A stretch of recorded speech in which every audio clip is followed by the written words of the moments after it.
سلام دوستان، به کانال ایلیا ریویو کار خوش اومدید. ماشینی که امروز میخوایم براتون معرفی کنیم یسکو ابسولوت هست.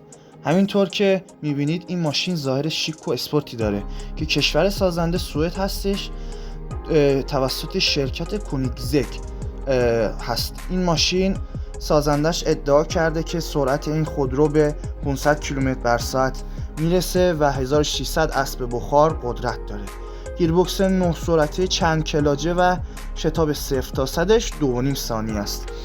در این خودرو همه چیز برای حداکثر سرعت طراحی شده. بالای عظیم عقب و اسپلیتر بزرگ جلو حذف شده. دو بالای بزرگ برای بهبود پایداری در سرعت‌های بالا طراحی شده. روی رینگ‌ها کاورهایی نصب شده که به کاهش ضریب درگ به 28 صدم ثانیه کمک میکنه.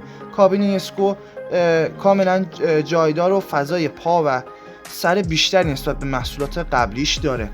یک نمایشگر 5 اینچی به فرمان متصله که داره چیزایی نشون میده مثل سرعت، دور موتور، حالت رانندگی و هر چند بار که فرمون چرخیده میشه این نمایشگر هم با فرمون چرخیده میشه، اما گرافیک آن همیشه عمودی باقی میمونه. حجم موتور 5 لیتری و 2 توربو شارژر داره. از دنده 5 تا 9 دور موتور خیلی سرعت بالا میره و باید تا جایی که میتوانیم پدال افزایش دنده را سریع فشار دهیم.